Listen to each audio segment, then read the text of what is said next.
پیارے آقا علیہ الصلوۃ والسلام کے تعلیمات تو وسیع ہیں، انسان کی زندگی کا کوئی پہلو آپ کی تعلیمات سے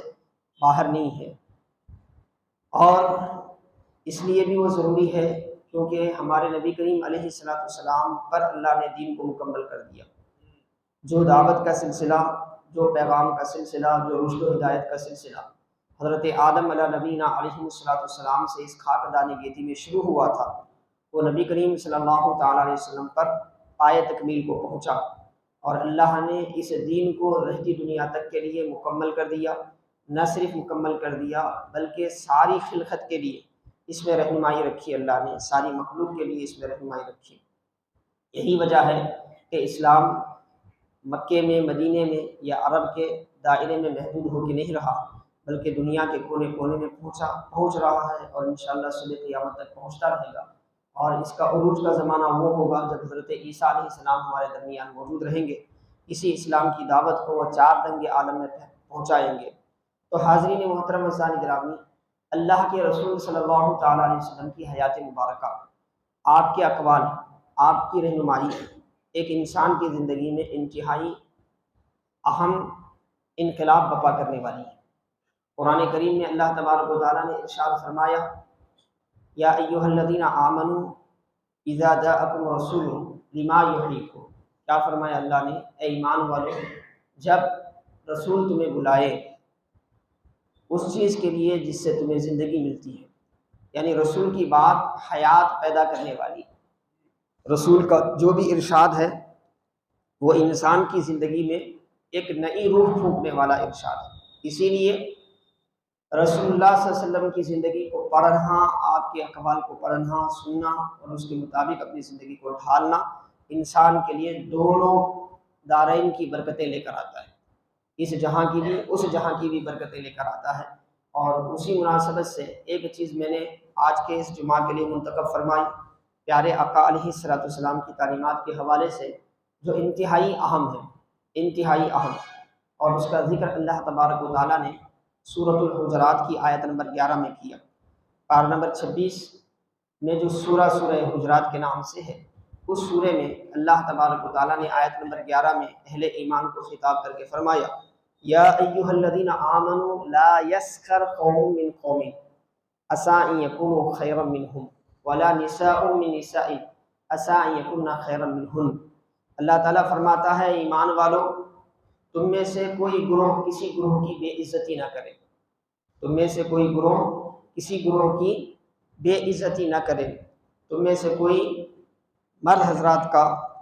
گروہ ہو وہ کسی اور انسانوں کی بے عزتی، بے حرمتی، حقارت نہ کرے، مذاق نہ اڑائے، اور اسی طرح کوئی عورتوں کی جماعت کسی عورتوں کی حقارت سے نہ دیکھے۔ کیوں؟ اللہ نے فرمایا، لا یسخر قوم منہم، کسی قوم کو حقارت سے نہ دیکھو، عسیٰ ان یکونوا خیرا منہم، ایسا ہو سکتا ہے کہ جنہیں تمہیں آج حقارت سے دیکھ رہے ہو، جن کو تم بے عزتی کر رہے ہو، وہ کل تم سے بہتر ہو جائے، کل تم سے بہتر ہو جائے،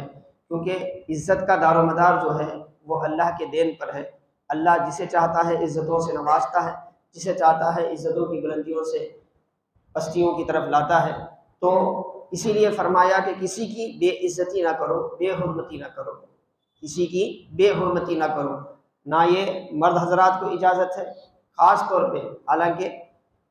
قرآن کا ایک اسلوب یہ ہے کہ اکثر احکام میں صرف مردوں کو مخاطب کیا جاتا ہے، اور ضمنی طور پر کیا ہے، عورتیں بھی اس میں شامل ہو جاتی ہیں، عورتیں بھی اس میں شامل ہو جاتی ہیں۔ نماز کے لیے اللہ نے حکم دیا تو الگ سے یہ نہیں فرمایا کہ مرد حضرات پر نماز فرض ہے، عورتوں پر نماز فرض ہے، بلکہ صیغہ مذکر کا استعمال کیا گیا، میل کا استعمال کیا گیا، مگر اس کے ضمن میں فیمیل کو بھی یہی حکم ہے، خواتین کو بھی یہی حکم ہے کہ وہ بھی نماز قائم کریں جس طرح مرد حضرات نماز قائم کرتے۔ اس طرح ساری عبادتوں میں اکثر آپ دیکھیں گے قرآن کریم کا اور احادیث کریمہ کا اسلوب یہی ہے کہ خطاب جو ہے مذکر کے صیغے کے ساتھ ہوتا ہے، خطاب جو ہے مذکر کے صیغے کے ساتھ ہوتا ہے، لیکن اس میں مذکر اور مؤنث دونوں شامل ہوتے ہیں، مذکر اور مؤنث دونوں شامل ہوتے ہیں۔ لیکن یہاں پر خاص طور پہ اللہ تبارک و تعالیٰ نے مردوں کا ذکر کرنے کے بعد خصوصیت کے ساتھ عورتوں کا بھی ذکر فرمایا ولا نساء من نساء، اور اسی طرح کوئی عورتیں کسی عورتوں کی بے عزتی بے حرمتی نہ کریں، ان کا مذاق نہ اڑائے، ان کو حقارت سے نہ دیکھے، کیونکہ عسیٰ ان یکونوا خیرا منہن، ایسا ہو سکتا ہے کہ وہ جو خواتین کو بے عزتی سے دیکھا جا رہا ہے وہ ان سے بھی بہتر نکلے، ان کو اللہ اور عزتیں عطا فرما دے، اور بے عزتی کرنے والے ذلیل ہو جائیں، اور جنہیں یہ بے عزتی کی نگاہ سے دیکھ رہے تھے وہ عزتوں سے کیا ہے سرفراز کر دیے جائیں۔ اس کے بعد اللہ نے فرمایا وَلَا تَلْمِزُوا أَنفُسَكُمْ، اپنے آپ کو کیا ہے گالیوں کا نشانہ نہ بناؤ، اپنے آپ کو گالی گلوچ نہ کرو، ایک دوسرے کو کیا ہے بری چیز سے کیا ہے منسوب نہ کرو، تہمتیں نہ لگاؤ۔ اس کے بعد فرمایا وَلَا تَنَابَزُوا بِالْأَلْقَابِ، اور برے القابات سے کسی کو یاد نہ کرو،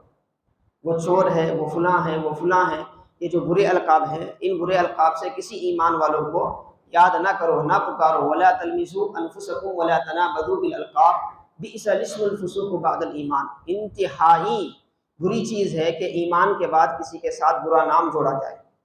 ایک مومن کے لیے برا نام جوڑا جائے، اس سے بڑھ کر بری چیز کوئی نہیں ہے۔ وَمَن لَّمْ يَتُبْ فَأُولَٰئِكَ هُمُ الظَّالِمُونَ، اور جو توبہ نہ کرے ایسے حرکات سے،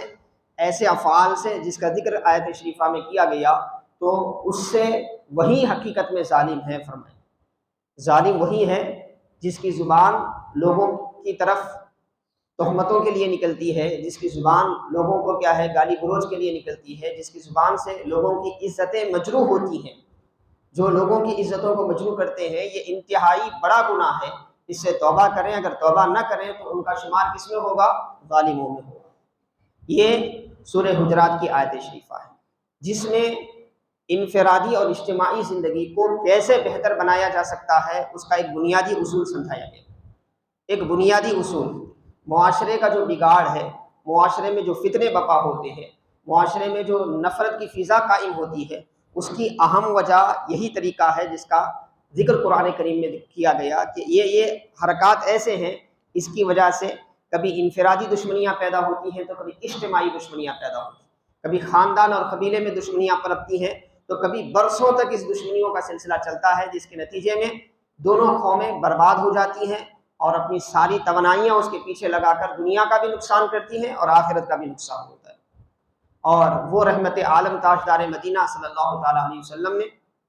قرآن کی اس آیت کے ضمن میں اپنی امت کو جو تعلیم دی، اس تعلیم کا ایک اہم پہلو یہ ہے کہ اللہ کے رسول صلی اللہ علیہ وسلم نے فرمایا کہ ہر کوئی ایک دوسرے کی عزت کرے۔ اس تعلیمات کا خلاصہ کیا ہے؟ اللہ کے وسلم کے فرامین کا خلاصہ یہ ہے کہ ہر کوئی ایک دوسرے کا احترام کرے۔ اسی لیے تو اللہ کے رسول نے فرمایا المسلم من سلم المسلمون من لسانہ و یدہ، مسلمان وہ ہے جس کی زبان اور ہاتھ سے دیگر مسلمان سلامت رہے۔ ہر مسلمان کے لیے، ہر مومن مرد اور عورت کے لیے کیا ہے یہ چیز لازم کر دی گئی کہ اس کے زبان سے، اس کے ہاتھ سے اور اس کے دیگر اعضاء سے کسی کی عزت مجروح نہ ہو، کسی کا احترام ختم نہ ہو، کسی کی عزت کو کیا ہے داغ نہ لگے، دھبا نہ لگے، اس کی پوری کوشش کرنا ایک مومن کی ذمہ داری ہے۔ اور اس رحمت عالم کا پیغام ہے جس رحمت عالم کی عید میلاد ہم بڑی اہتمام سے مناتے ہیں۔ عید میلاد کی اصل خراج عقیدت صرف تھوڑی دیر کے لیے اظہار خوشی نہیں ہے، وہ بھی کرنا چاہیے، لیکن اس کی حقیقی خراج عقیدت امت کی طرف سے یہ ہے کہ وہ رسول اللہ صلی اللہ علیہ وسلم کی تعلیم کو اپنی زندگی میں عام فرمائیں، آقا علیہ السلام کے پیغامات کو اپنی زندگی میں داخل کریں، رسول اللہ صلی اللہ علیہ وسلم کے احکامات کو اپنے اوپر نافذ کریں۔ تو پیارے آقا علیہ السلام نے معاشرے کی بنیادی چیز بیان فرما دی۔ بنیادی چیز کیا ہے؟ بنیادی چیز یہ ہے کہ ہم ایک دوسرے کا احترام کریں، اور نہ صرف احترام کریں بلکہ ایک دوسرے کے عزت کی دفاع کریں، ایک دوسرے کی عزت کی دفاع کریں۔ آج کے ہمارے معاشرے میں جو سب سے خطرناک چیز جو ہمارے فیملی بیک گراؤنڈ کو متاثر کر رہی ہے، گھریلو مسائل میں کیا ہے ہمیں ایک دوسرے کا دست و گریبان پکڑنے پر راغب کر رہی ہے، یعنی ہم کو اپنے خاندان میں ہم ایک دوسرے سے لڑتے ہیں، اور مسلم معاشرے میں ایک دوسرے سے ہم لڑتے ہیں، باہر تجارت کے میدان میں ہم ایک دوسرے سے لڑتے ہیں، تو ان میں اصل جو برائی ہوتی ہے وہ کیا ہے؟ اصل برائی یہی ہے کہ آدمی اپنی عزت کا تو اسے خیال ہوتا ہے، دوسری عزت کا وہ خیال نہیں کرتا۔ اور جبکہ اسلام کا حکم یہ ہے کہ نہ صرف ہم عزتیں دیں، بلکہ اگر غائبانہ ہمارے سامنے کسی مومن بھائی کی عزت مجروح ہو رہی ہے تو ایک مومن کی ذمہ داری یہ ہے کہ وہ اس کی عزت کی حفاظت کرے، اس کی عزت کی دفاع کرے، اس کی عزت کی دفاع کرے۔ آج معاشرے میں بہت سے ایسے لوگ ہیں، اس حوالے سے ان سے بڑی کوتاہی ہوتی ہے، جس کے نتیجے میں ہم دیکھتے ہیں کہ مسلم معاشرے میں یہ جو انتشار ہے، ایک دوسرے سے حد سے بڑھ کر جو مخالفتیں ہیں، تنافر ہے، نفرت ہے، اس کی اہم وجہ کیا ہے؟ اس کی اہم وجہ اللہ کے وسلم کے بتائے ہوئے اس اسلوب کو فراموش کر دینا۔ آقا نے کیا فرمایا؟ غائبانہ تمہارے سامنے کسی مومن بھائی کی بے حرمتی ہو رہی ہے تو ہماری ذمہ داری کیا ہے؟ رسول اللہ صلی اللہ علیہ وسلم کی تعلیمات کا خلاصہ یہ ہے کہ ہم اس کی عزت کا دفاع کریں۔ ہمارے پاس ایسا نہیں ہوتا۔ ہم کیا کرتے ہیں؟ ہم اگر کوئی کر رہا ہے تو اس کی ہمت افزائی کرتے ہیں، اس کو سنتے ہیں، مسکراتے ہیں، ہاں ہوں بول کے ٹال دیتے ہیں، جس کے نتیجے میں کیا ہے؟ کرنے والے کو یہ احساس نہیں ہوتا کہ وہ برا کر رہا ہے، برا کر رہا ہے، احساس ہی نہیں ہوتا۔ حالانکہ جتنی دیر وہ ناحق اپنے کسی مسلمان بھائی کی عزت کو اچھال رہا ہے، اس کے تعلق سے برے الفاظ کہہ رہا ہے، اس کے تعلق سے برائی کر رہا ہے، تو در حقیقت وہ ایک بڑا گناہ کر رہا ہے۔ اب بڑا گناہ کر رہا ہے تو سننے والے کی ذمہ داری یہ تھی کہ اپنے اس بھائی کو بھی اس گناہ میں پڑنے سے روکتے، اور جس بھائی کی غائبانہ انداز میں بے حرمتی ہو رہی ہے اس کی بے حرمتی کو بھی کیا ہے؟ بچایا جاتا۔ یہ ایمان کا تقاضا تھا، یہ رسول اللہ صلی اللہ علیہ وسلم کی تعلیمات کا خلاصہ تھا۔ لیکن آج ایسا نہیں ہوتا۔ آپ گھر کے اندر دیکھیں، گھر میں ایک بھائی جو ہے دوسرے بھائی کے خلاف بے حرمتی کرتا ہے تیسرے کے سامنے، تو تیسرا منہ کھول کے ایک لفظ بولنے کے لیے تیار نہیں ہوتا۔ وہ سمجھتا ہے کہ بھئی اب اس کے سامنے اگر میں اپنے فلاں بھائی کی کیا ہے جس کی یہ بے عزتی کر رہا ہے دفاع کروں گا تو یہ مجھ سے ناراض ہو جائے۔ آج انسان کو ایک انسان کی ناراضگی کا تو احساس ہے، اللہ اس کے رسول صلی اللہ علیہ وسلم اس سے ناراض ہو جائیں گے اس کا اسے احساس نہیں ہے،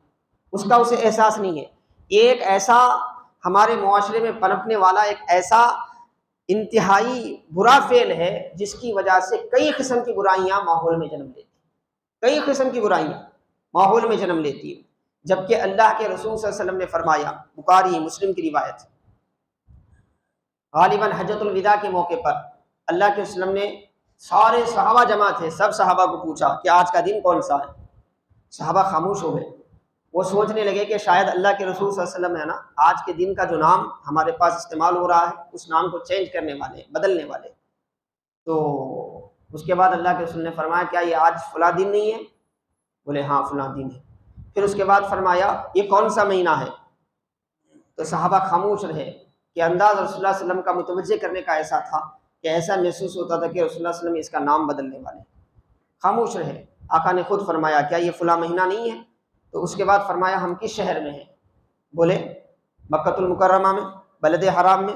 تو اس کے بعد اللہ کے رسول صلی اللہ علیہ وسلم نے فرمایا فَإِنَّ أَمْوَالَكُمْ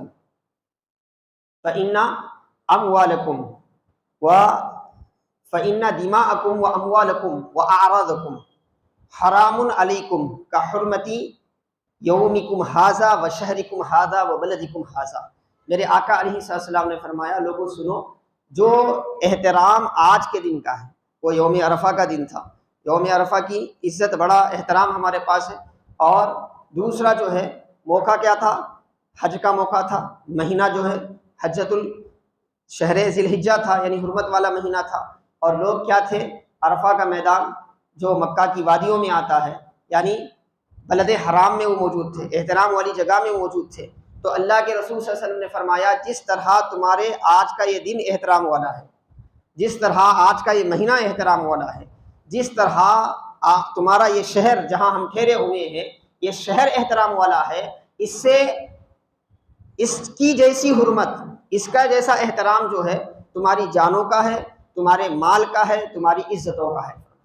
تمہاری عزتوں کا ہے۔ اور اس کے بعد اللہ کے رسول نے فرمایا، وہ سارے خطبے کے بعد آقا نے فرمایا جو موجود ہیں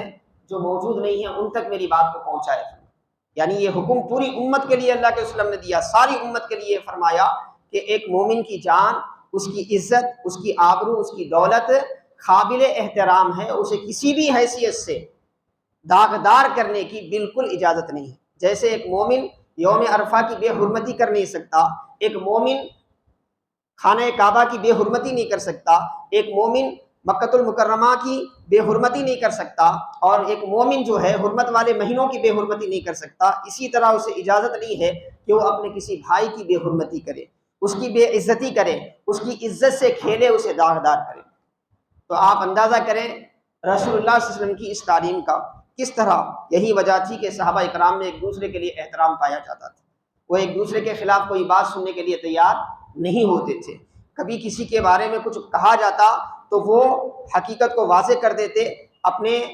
کہنے والے بھائی کو بھی اس گناہ سے بچنے سے روکتے، اور جس کے لیے کہا جا رہا ہے اس کی عزت کی دفاع بھی کرتے، اس کی عزت کی دفاع بھی کرتے۔ لیکن آج بالکل اس کے برعکس ہمارا معاملہ یہ ہے کہ ہمارے سامنے اگر کوئی کسی کے بارے میں اپنے غصے کا اظہار کرتا ہے اور ناحق کیا ہے اس کے بارے میں کچھ بولتا ہے، تو ہم دفاع کی تو دور کی بات ہے، ہم مزے لیتے ہوئے نظر آتے ہیں، ہم مزے لیتے ہوئے نظر آتے ہیں۔ حاضرین محترم عزیزان گرامی، جب تک ہم اپنی زندگی کے ایک ایک پہلو میں پیارے آقا علیہ الصلوۃ والسلام کی باتوں کو نافذ نہیں کریں گے، اس وقت تک ہماری زندگی رحمت والی بنی نہیں سکتی، کیونکہ رحمت اسی کو ملتی ہے جو رحمت للعالمین کے طریقے پر چلتا ہے، آقا کے بتائے ہوئے اصولوں پر چلتا ہے۔ رسول اللہ صلی اللہ علیہ وسلم بذات خود اس کا بہت زیادہ خیال فرماتے تھے۔ ابو داؤد شریف کی حدیث پاک، خانہ کعبہ کا طواف کر رہے ہیں رسول اللہ صلی اللہ علیہ وسلم، اور اچانک خانہ کعبہ کی دیواروں کی طرف آپ سر اٹھا کر اسے دیکھتے ہوئے کہتے ہیں کہ اے بیت اللہ، اے اللہ کے گھر، کیا تیری حرمت ہے، کیا تیرا مقام ہے، تیری عظمت کتنی بلند ہے،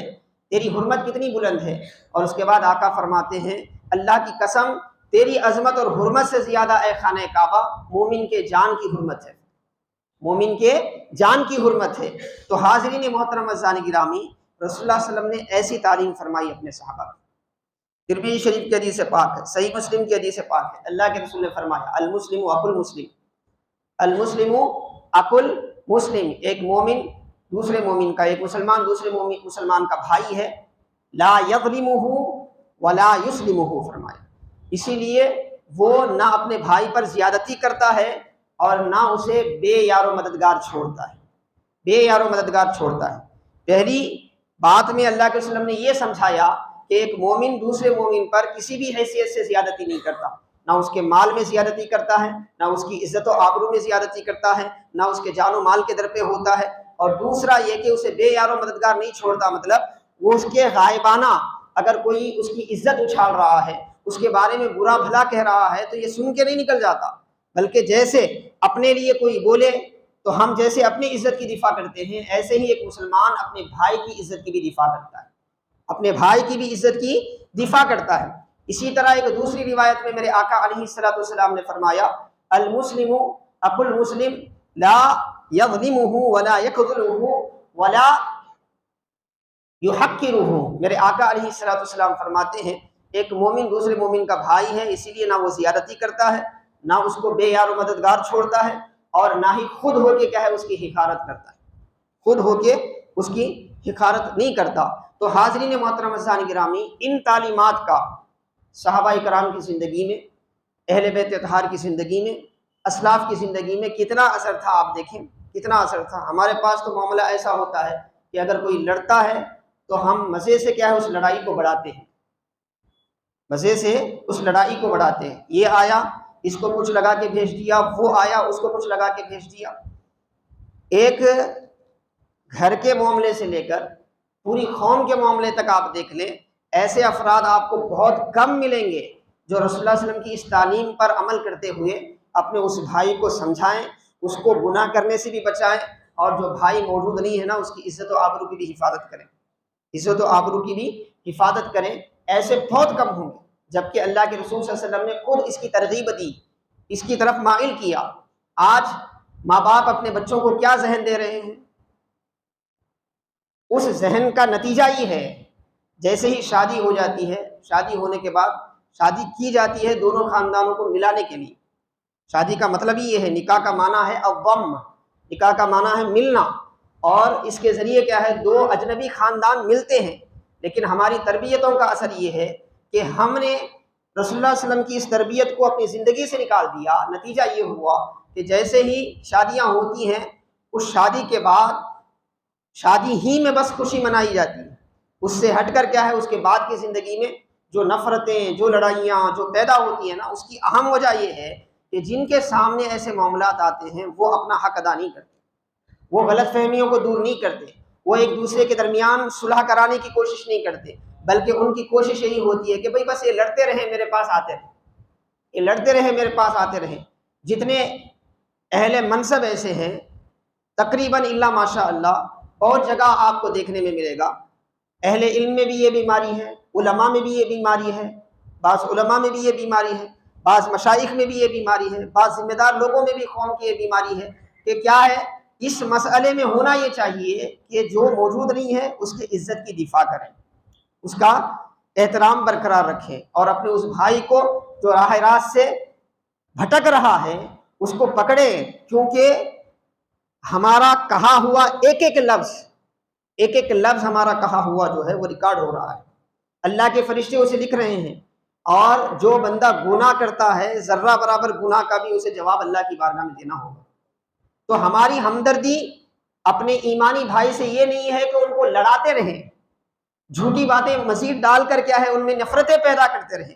بلکہ ہماری کوشش تو یہ ہونی چاہیے کہ ان کے درمیان صلح ہو جائے، ان کے درمیان کیا ہے اصلاح ہو جائے، ان کے سینے ایک دوسرے کے لیے صاف ہو جائیں۔ میرے آقا علیہ الصلوۃ والسلام نے فرمایا، مشکاۃ شریف کی حدیث پاک ہے، اے لوگوں میں تمہیں آگاہ نہ کروں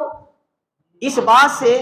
کہ راتوں میں جاگ کر نفل نماز پڑھنے سے افضل ایک عمل ہے، اور دن میں روزہ رکھ کر نفل روزہ انتہائی دھوپ میں نفل روزہ رکھنے سے بھی افضل ایک عمل ہے۔ بولے وہ کیا؟ وہ عمل یہ ہے کہ آپس میں لڑنے والوں کے درمیان صلح کراؤ، آپس میں لڑنے والوں کے درمیان صلح کراؤ۔ حاضرین محترم عزیزان گرامی، ایسا پیغام زندگی کے ایک ایک پہلو میں، ایسی چیزیں ہمارے درمیان، ایسی تعلیم ہمارے درمیان ہے، لیکن اگر مسلمان اس کو نافذ کرے نا، آج سب سے زیادہ لڑنے والی قوم مسلمان، سب سے زیادہ جن کے معاملات ہیں نا پولیس اسٹیشن کورٹ کچہری تک جاتے ہیں، کون؟ مسلمان۔ اس کی اہم وجہ کیا ہے؟ یہاں کوئی تیسرا ثالث ہی نہیں ہوتا جو لڑنے والوں کو ملا سکے، بلکہ یہاں بہت سے ایسے افراد ہوتے ہیں جو لڑنے والوں کو مزید لڑاتے رہتے ہیں اور ان کو اور بھڑکاتے رہتے ہیں، ان کو بھی کچھ بول دیا، ان کو بھی کچھ بول دیا، جو نہیں بولے وہ بھی اپنی طرف سے ڈال کے بولا جاتا ہے، جو دشمن خود اپنی زبان سے اپنے دشمن کے لیے جو باتیں نہیں بولا اسے بھی لگا کر مسالہ لگا کر بولا جاتا ہے۔ حاضرین محترم عزیزان گرامی، میلاد کی ایک خراج عقیدت، میلاد کا مطلب کیا؟ ہمارے آقا علیہ السلام تشریف لائے، اللہ کا بہت بڑا احسان ہے، اس سے بڑھ کر کوئی نعمت نہیں، اور امت کی طرف سے اپنے نبی کی بارگاہ میں خراج عقیدت پیش ہونی چاہیے۔ تو ان من جملہ خراج عقیدت میں سے ایک چیز یہ ہے کہ آج سے ہم اپنے معاشرے میں یہ برائی کو دور کرنے کی کوشش کریں، یہ برائی کو دور کرنے کی کوشش کریں، کیونکہ میرے رسول صلی اللہ علیہ وسلم کا فرمان ہے، یہ آقا علیہ السلام کا ارشاد ہے، ترمذی شریف کی حدیث پاک ہے، اللہ کے رسول صلی اللہ علیہ وسلم نے فرمایا، کیا فرمایا آقا علیہ السلام نے؟ رسول اللہ صلی اللہ علیہ وسلم نے فرمایا، جب کوئی ناحق غائبانہ اپنے کسی بھائی پر کوئی جھوٹی بات کہتا ہے، تہمت لگاتا ہے، غلط بات کرتا ہے، تو پل صراط پر اس کو روکا جائے گا، پل صراط پر اس کو روکا جائے گا، اور جب تک اس کے کہے الفاظ کی سزا پوری نہیں ہوگی اسے اسی پل صراط پر رکنا پڑے گا۔ پل صراط جو بال سے زیادہ باریک، تلوار کی دھار سے زیادہ تیز، جو جہنم کی پشت پر ڈالا ہوا گیا ہوگا، جس کے نیچے جہنم کے انگارے بھڑک رہے ہوں گے، اس پر اسے اس وقت تک روکا جائے گا جب تک کہ اس نے ناحق جو کلمہ کہا تھا نا اس کی سزا مکمل نہیں ہوتی۔ جب تک ہے ہمارے اندر اتنی طاقت کہ جہنم کی آگ کی اس تپش کو برداشت کر سکے؟ اچھا، ایک کے حق میں ہم بولے ہیں، دو کے حق میں ہم بولیں، ارے ہمارا تو مزاج بنتا جا رہا ہے کہ دن رات اس کی دن رات نہ جانے کتنے لوگوں کے خلاف ہم جو ہے نا ناحق کے کلمات ہماری زبان سے نکالتے ہیں، ان کی عزتوں کو اچھالتے ہیں، ان کی آبروؤں کو اچھالتے ہیں۔ تو حاضرین محترم عزیزان گرامی، میرے رسول علیہ السلام کی خصوصی تعلیم حضرت اسماء رضی اللہ تعالیٰ عنہ روایت کرتی ہیں، مسند احمد کی روایت ہے، میرے آقا علیہ السلام نے فرمایا، جو شخص اپنے بھائی کی عزت و آبرو کا دفاع کرتا ہے، جو شخص اپنے بھائی کی عزت و آبرو کا دفاع کرتا ہے، کل قیامت کے دن اللہ تبارک و تعالی ایک فرشتہ مقرر فرمائے گا، اور وہ فرشتہ کیا کرے گا؟ وہ فرشتہ اسے جہنم کی آگ سے محفوظ کرے گا، جہنم کی آگ سے محفوظ کرے گا۔ اور ایک روایت ہے، اللہ کے رسول صلی اللہ علیہ وسلم نے فرمایا حضرت اسماء رضی اللہ تعالیٰ عنہ سے، آپ فرماتی ہیں جو بندہ اپنے مومن بھائی کی عزت و آبرو کی دفاع کرتا ہے یہ بیچ میں ہو کر ہے نا دفاع کرتے ہیں، لڑائیوں کو بھڑکاتے نہیں ہیں بلکہ دفاع کرتے ہیں، ان کا معاملہ کیا ہے؟ تو حضرت سیدتنا اسماء رضی اللہ عنہ فرماتی ہیں آقا نے فرمایا کان حقا علی اللہ ان یعتقہ من النار، اللہ اپنے اوپر یہ ذمہ داری لیتا ہے کہ اسے جہنم سے آزاد کر دے، اتنی بڑی یہ نیکی ہے، اور اتنی زیادہ کیا ہے اس کی تعلیم میرے آقا علیہ الصلوۃ والسلام نے دی، اتنی بڑی تعلیم۔ اور آج آپ کے خاندانی جھگڑے ہوں، آپ کے گھریلو جھگڑے ہوں، میاں بیوی کے جھگڑے ہوں، دو پارٹنر کے جھگڑے ہوں، ان میں آپ دیکھیں سب سے بڑا مسئلہ یہی ہوتا ہے کہ نارمل بات ہے ایک انسان کا دوسرے انسان سے غصہ ہو جانا، نارمل بات ہے، ایسا ہو ہی نہیں سکتا کہ انسان کبھی کسی پر غصہ نہ کرے، لیکن غصے میں وہ کیا کرتا ہے؟ بہت کم ایسا ہوتا ہے ہمارے دور میں غصہ جس پر ہم غصہ ہوئے ہیں اس کے سامنے نہیں نکالا جاتا، عام طور پہ غصہ نکالا پیچھے جاتا ہے، اور جس کے سامنے غصہ نکالا جاتا ہے وہ بندہ اگر اپنا حق ادا کر دے تو کئی معاملے ختم ہو جاتے ہیں، کئی معاملے جو ہے ختم ہو جاتے ہیں، گھروں میں سکون پیدا ہو جاتا ہے، دوستوں میں سکون پیدا ہو جاتا ہے، معاشرے میں سکون پیدا ہو جاتا ہے، مگر یہاں ایسا نہیں ہوگا، کیونکہ ہمیں اس کی نظر میں بھی اچھا بننا ہے، اس کی نظر میں بھی اچھا بننا ہے، ضرورت ہے ہمارے اندر کہ ہم کوئی صحیح بات بول سکیں، ہم کو تو صرف اپنا جو پہلو ہے نا اس کو محفوظ رکھنا ہے، اس سے ہٹ کر کوئی نہیں، لڑنے والے لڑتے رہیں، مرنے والے مرتے رہیں، ایک دوسرے کو گالی گلوچ دیتے رہیں اور ایک دوسرے کی عزت و آبرو کو اچھالتے رہیں، کوئی نہیں، یہ طریقہ نہ بالکل اسلامی طریقہ نہیں ہے، اسلام ایک مسلمان ایک ایمان کا جو تقاضا ہے نا بالکل برخلاف، یہ تو شیطانی طریقہ ہے، وہ بڑا نمازی ہوگا، وہ بڑا علم والا ہوگا، وہ بہت کچھ ہوگا اپنی جگہ، لیکن اگر اس طریقے پر وہ قائم ہے تو اللہ اس کے رسول کی نظر میں اس سے بڑھ کر فتنہ پرور کوئی نہیں، اس سے بڑھ کر، وہ لڑنے والے تو لڑنے والے ہیں، ان لڑائیوں کو بڑھانے والا جو ہے نا اس سے بڑھ کر کوئی فتنہ پرور نہیں۔ اسی لیے میرے آقا علیہ السلام کے خود آقا نے فرمایا نہیں، عملی طور پہ کر کے بتایا۔ ابو داؤد شریف کی حدیث پاک ہے، حضرت ام المومنین عائشہ صدیقہ رضی اللہ تعالیٰ، حضرت ام المومنین عائشہ صدیقہ کی شان و عظمت تو سب کو پتہ ہے، حضرت ام المومنین عائشہ صدیقہ رضی اللہ تعالیٰ عنہ فرماتی ہیں ایک مرتبہ میں نے رسول اللہ صلی اللہ علیہ وسلم کی بارگاہ میں حضرت صفیہ کے تعلق سے، ام المومنین حضرت صفیہ کے تعلق سے کچھ بات کہہ دی میں نے اشارے سے،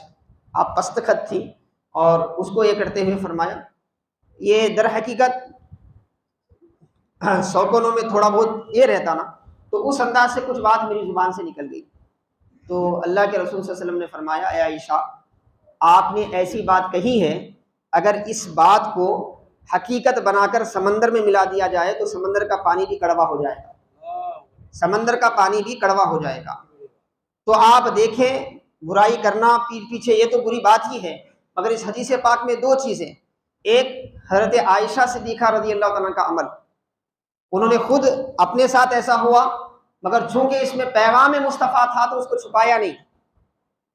چھپایا نہیں، میں نے ایسا کیا ہے برملا انہوں نے بتایا، اور ساتھ ہی ساتھ رسول اللہ صلی اللہ علیہ وسلم نے جیسے تنبیہ فرمائی اور پیٹھ پیچھے حضرت صفیہ کا آپ نے جو دفاع فرمایا اس کو بھی ذکر کر کے کیا ہے امت کو تعلیم دی کہ رسول اللہ صلی اللہ علیہ وسلم کا یہ معمول مبارک تھا کہ جب ان کے سامنے کسی کے بھی بارے میں کوئی نازیبا کلمات کہا جاتا تو مصطفیٰ اس کی ہمت افزائی نہیں کرتے تھے، آقا اس کی ہمت افزائی نہیں کرتے تھے، بلکہ اس غیر موجود شخص کی دفاع کرتے تھے، اللہ کی دفاع کرتے تھے۔ اور اسی طرح کی ایک دوسری روایت ہمیں ملتی ہے، غالباً امام بخاری نے روایت کیا، ایک خاتون سے زنا کا گناہ سرزد ہو گیا اور وہ اتنی نالا ہو گئی، پریشان ہو گئی، اللہ کے وسلم کی بارگاہ میں آئی، انہوں نے اس کا اعتراف کر لیا، تو اب شریعت اسلامیہ میں اس کے لیے ایک سزا مقرر ہے، کیا سزا ہے؟ ایسا سنگسار کیا جائے، پتھر لے کر کیا ہے انہیں مارا جائے، تو اب ان کو سنگسار کی سزا مقرر ہو گئی اور ٹھہرا کرا کے کیا ہے ان پر سنگسار کیا جا رہا ہے۔ اسی میں حضرت خالد بن ولید بھی تھے، وہ بھی آئے اور آ کر انہوں نے کیا کیا، پتھر مارنا شروع کیا، تو ایک پتھر انہوں نے مارا تو اس خاتون کے پیشانی پہ لگا، اس سے خون ابلا، تو اس کا کچھ حصہ اچھل کے کیا ہے کچھ چھینٹے آپ کے کپڑے پر پڑے، حضرت خالد بن ولید کے، جیسے ہی آپ کے کپڑے پر پڑے آپ غصہ آیا اور زبان سے آپ کے اس خاتون کے بارے میں غلط سلط باتیں آپ بولنے لگے۔ اللہ کے وسلم وہاں پر موجود تھے، آقا نے سنا تو فرمایا خالد رکو، بولے خالد رکو، یہ خاتون نے جو توبہ کی ہے نا، یہ خاتون نے جیسی سچی توبہ کی ہے، اگر ایسی توبہ لوگوں کا مال لوٹ کر کھانے والا، یعنی لوگوں کا مال ناحق لوٹ کر کھانے والا تو بڑا گناہ گار ہے، جلدی اسے معافی نہیں ملتی۔ آقا نے فرمایا ایسی توبہ وہ بھی کرے تو اللہ اسے بھی معاف کر دے، ایسی توبہ وہ بھی کرے تو اللہ اسے بھی معاف کر دے۔ تو یہ خاتون اپنے گناہ کی سزا پا رہی ہے، لیکن وہ مخلص ہے، اور اس کی شان میں کہا جانے والا نازیبا کریمہ کو اس حالت میں بھی اللہ کے رسول نے برداشت نہیں کیا، اس حالت میں بھی اللہ کے رسول نے برداشت نہیں کیا۔ حضرت خالد کو روک کر فرمایا نہیں، یہ جملہ نہیں بولنا چاہیے، یہ کلمات ان کے لیے بولا نہیں جانا چاہیے، کیونکہ یہ خاتون تو اعتراف جرم میں اللہ کی بارگاہ میں احتساب کے معاملے میں اتنی آگے ہے کہ اپنی جان دینے کے لیے تیار ہے۔ چاہے تو وہ اپنے اس گناہ کو چھپا سکتی تھی، مگر پھر بھی وہ دنیا کی سزا کو تو سہنے کے لیے تیار ہے، آخرت کی سزا کے بارے میں ڈر ہے اسے، اسی لیے اس کی توبہ ایسی ہے کہ اس کے شان میں ایسے الفاظ نہیں بولنے چاہیے، اس کے شان میں ایسے الفاظ نہیں بولنے چاہیے۔ آپ دیکھیں کیا تعلیم ہے اللہ کے رسول صلی اللہ علیہ وسلم کی۔ اسی طرح بخاری اور مسلم کی روایت ہے، حضرت عتبان بن مالک رضی اللہ تعالیٰ، ایک صحابی ہیں، آپ اپنے خطے میں جو ہے وہاں کے لوگوں کو نماز پڑھایا کرتے تھے۔ قباء کے قریب مسجد قباء جو ہے نا، مدینے مسجد نبوی سے کچھ فاصلے پر، وہاں پر آپ کیا ہے، آپ کا مکان تھا، اس علاقے میں آپ پڑھایا کرتے تھے۔ اور ایک وادی آتی تھی، جب بارش وغیرہ ہوتا تو وہ وادی بھر جانے کی وجہ سے وادی کے اس پار کے لوگوں کو اس پار آنا مشکل ہوتا تھا، ایسی حالت ہوتی۔ اور حضرت عتبان بن مالک کی عمر کے ساتھ ساتھ بینائی متاثر ہو گئی، تو انہوں نے ایک مرتبہ رسول اللہ صلی اللہ علیہ وسلم کو اپنے گھر بلایا، اور گھر بلا کر کیا کیا انہوں نے، آقا علیہ السلام کو اپنے گھر میں ایک جگہ بتائی کہ یا رسول اللہ کسی جگہ آپ نماز پڑھ لیں، تاکہ میں اب اپنی بینائی کی وجہ سے کیا ہے مسجد تک نہیں پہنچ سکتا، تو یہیں میں نماز پڑھ لوں، آپ پڑھے پہلے، اس برکت کو حاصل کرتے ہوئے میں وہی نماز پڑھوں گا۔ تو اللہ کے رسول صلی اللہ علیہ وسلم نے وہاں پر نماز پڑھی۔ آج جو مسجد جمعہ ہے مسجد قباء کے بالکل قریب میں، جہاں پر پہلی جمعہ پڑھی گئی تھی، اس کے سامنے ایک سڑک ہے، بالکل اس سڑک کے اس پار کیا ہے حضرت عتبان بن مالک کا وہ مکان موجود ہے، مطلب وہ جگہ موجود ہے، وہاں پر دوسری بلڈنگ ہے لیکن وہ جگہ موجود ہے جہاں پر اللہ کے رسول نے نماز پڑھی تھی۔ یہ بندہ اس جگہ کو خصوصیت کے ساتھ دیکھ کر آیا ہے، تو عتبان بن مالک رضی اللہ تعالی عنہ جو ہے اپنے گھر بلائے، آقا علیہ السلام نے وہاں نماز پڑھی، صحابہ تھے، صحابہ کے ساتھ وہاں نماز پڑھی گئی۔ اس کے بعد لوگ جمع ہونا شروع ہو گئے، سارے لوگ جب جمع ہوئے تو اس کے بعد ایک صحابی کا ذکر آیا، ایسے ہی اب لوگ جمع ہوتے نا کسی کا ایک نام لے لیتے، ایسے ہی حضرت مالک بن جشم ان کا نام تھا، اس صحابی کا ذکر آیا، تو ان کا وہ نظر نہیں آ رہے تھے، اس علاقے کی آدمی تھے، اب اللہ کے وسلم تشریف لائے تو وہ نہیں آئے، تو اس کے حوالے سے کیا ہے کسی نے ذکر کیا کہ وہ کہاں ہے، تو دوسرے شخص نے کہا، کیا کہا، وہ تو منافق ہے، کیا بولے، وہ تو منافق ہے۔ اللہ کے وسلم یہ بات سن کر فرمایا لا تقل ذالک، فرمایا ایسا مت بولو، ایسا مت بولو، کیا تم نے دیکھا نہیں کہ انہوں نے اللہ کی رضا کے لیے لا الہ الا اللہ پڑھا ہے، اللہ کی رضا کے لیے انہوں نے کلمہ پڑھا ہے، تمہیں معلوم نہیں ہے؟ اور جو شخص اللہ کی رضا کے لیے کلمہ پڑھتا ہے اللہ پاک اس کی ذات کو جہنم پر حرام قرار دیتا ہے، جہنم پر حرام قرار دیتا ہے، اسی لیے ان کے بارے میں ایسے الفاظ مت کہو بولے۔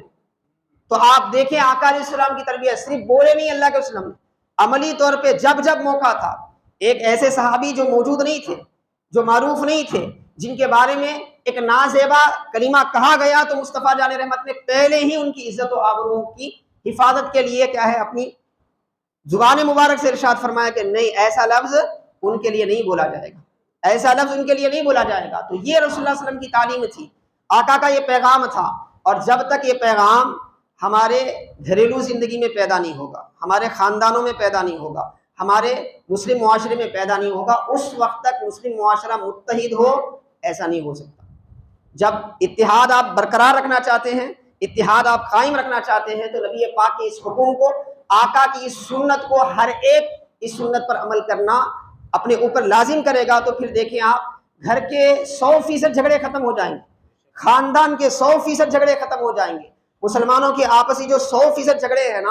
انہی وجوہات کی بنا پر ہے، وہ خود بخود ختم ہو جائیں گے جب ایک مسلمان اپنی ذمہ داری کو محسوس کرتے ہوئے غائبانہ طور پر اپنے سامنے کسی مومن بندے یا کسی مومن بندی کی بے حرمتی کی جا رہی ہے، اس پر تہمتیں لگائی جا رہی ہیں، اس کی عزت و آبرو سے کھیلا جا رہا ہے، اس کے ساتھ گالی گلوچ کیا جا رہا ہے، تو مزے لے کر کیا ہے چائے کی چسکیاں لینے کی بجائے رسول اللہ صلی اللہ علیہ وسلم کی سنت کو یاد کر کے کیا ہے وہ اپنا حق ادا کرے گا، تو خدا کی قسم اس سے اس کا رب بھی اس سے راضی ہوگا، اس کے مصطفیٰ بھی اس سے راضی ہوں گے، اور مسلم معاشرے میں ایک رحمت کی فضا بپا ہوگی، ایک رحمت کا ماحول بپا ہوگا، اور لوگوں کے اندر کیا ہے احساس پیدا ہوگا کہ بھئی عزت و آبرو کسی بھی مومن کی ہو کتنی بڑی ہوگی، کتنی بڑی ہوتی ہے۔ تو حاضرین محترم عزیزان گرامی، ہم نے بڑے اہتمام کے ساتھ میلاد منایا، اور منانا بھی چاہیے۔ وہ اور لوگ ہوں گے جو میلاد کو کیا ہے اللہ کے رسول کے وفات کے دن کو ملا کر کیا ہے لوگوں کو سمجھانے کی کوشش کرتے ہیں یہ نہیں کرنا وہ نہیں کرنا۔ میلاد کی محفلیں ہیں نا ایک